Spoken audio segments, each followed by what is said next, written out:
So for far too many, retirement is something they're fearing, and for far too many women, retirement is even more poverty. We've got the equal pay is back on the agenda with a vengeance with this Made in Dagenham film that's out, and obviously I've had the privilege of seeing the preview of it, and I can tell you it really makes the case for equal pay very strongly.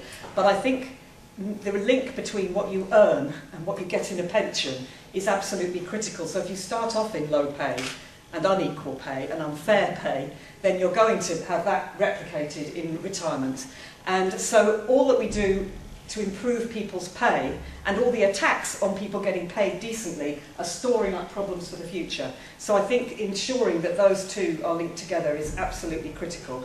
And therefore, I think one of the important things that we must do as trade unionists and as campaigners on this issue is having equality impact assessments of absolutely everything that's going on, so that we can expose the stored up problems that we're getting as well as the ones that we're facing now.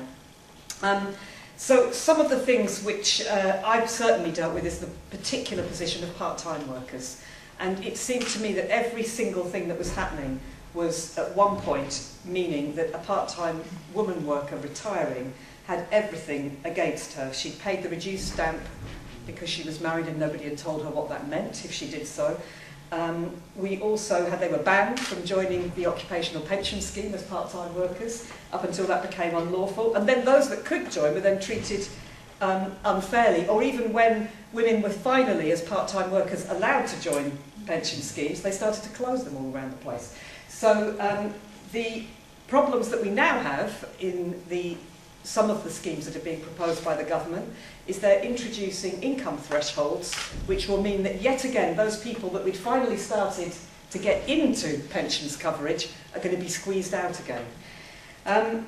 So some of the things which, obviously the attack on public sector pensions and the attack on the public sector in general, both in terms of pay and in terms of pensions, is going to be, which Chris has talked about in more depth, so I won't say any more on it, but I think that we have to look at that in terms of the pensions issue around services and pay, as well as looking at what's being done to pensions themselves.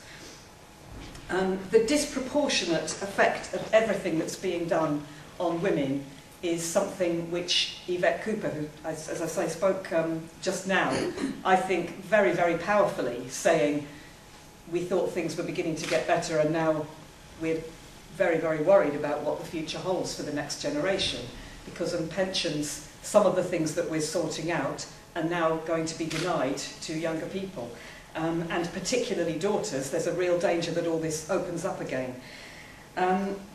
So what I have looked at is they're talking about exemptions for, so the move from RPI to CPI, disproportionate impact again, undermining of these new low-cost pension schemes, exemptions for small firms, excluding low earners, and disincentives built in to pay people properly and to employ more people, because if you go over the threshold, you're suddenly going to be earning more. And also, if you're a low earner, and you know if you get paid a bit more, you will suddenly have to pay pensions contributions as well. You're building in disincentives for people. So what we need to do, I think, and we've begun to win some of this, is to make sure that people are encouraged to see that pensions is something you start providing for much earlier in life than just before retirement. The other issue that we've been looking at is allowing part-time workers' earnings from more than one job to be included for national insurance contributions purposes, and ensuring that we're recognising all forms of inequality that exist in pensions provision. The issues that have raised around women's pensions have been particularly well promoted, but I think some of the other inequalities that there are in pensions provision, whether it's private or public, need to be looked at. So, for example, Black, Asian and ethnic minority workers are much more likely to be on lower paid jobs and ones that have less access to occupational pensions. Disabled people are likely to be on lower pay, are likely for a whole range of reasons, sometimes to even be excluded from occupational pension schemes. And in terms of their fluctuating conditions, you're likely to have a checkered history in terms of continuity of employment. For young workers, I think too many young people I talked to at one point were saying they'd been in a job for a short while where they paid occupational pensions contributions, and then when they moved on to another job, they just cashed them in and storing up more and more problems for the future. And we've obviously, in defending some occupational pension schemes as unions, we have said they're closed to new entrants. The result of that is what happens to young workers. So I think as unions, we've got to be looking at where are the divides here.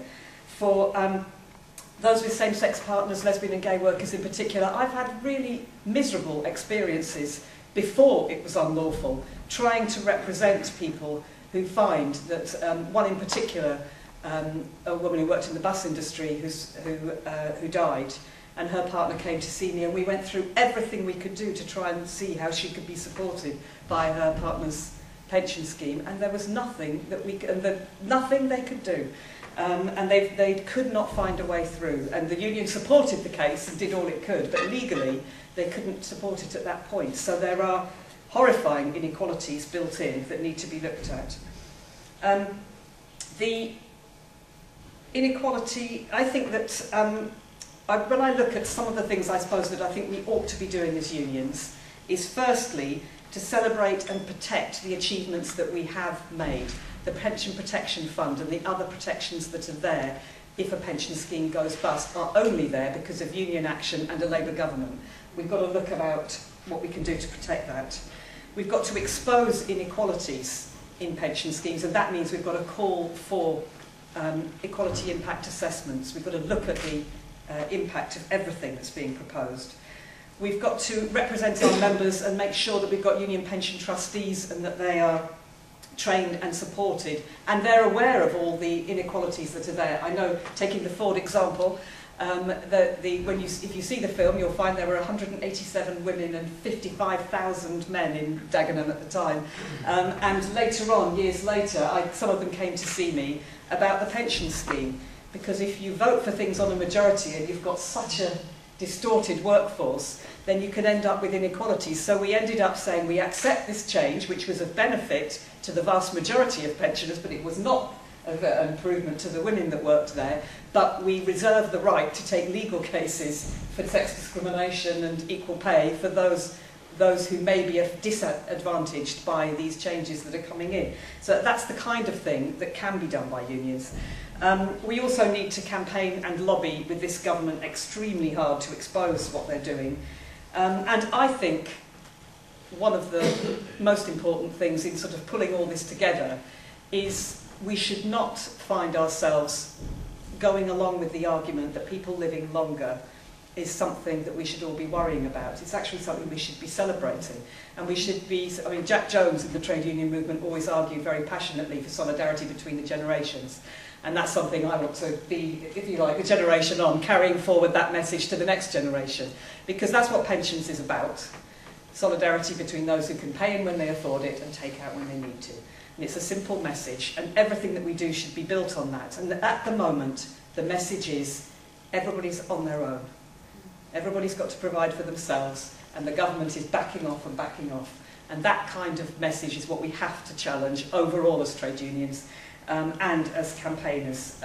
So I think my message at the end is we've got to celebrate people living longer. We've got to celebrate the contribution of grandparents to family support. There are plenty of people who would not be working the way they are if they didn't have that support, and the role that people play in communities when they retire. And we've got to make sure that we support each other, have retired members associations, link up with the National Pensioners Convention, and make sure that we have one strong voice on all these issues and don't allow ourselves to be divided into public, private, low paid, well paid. We're all in it together. Thank you.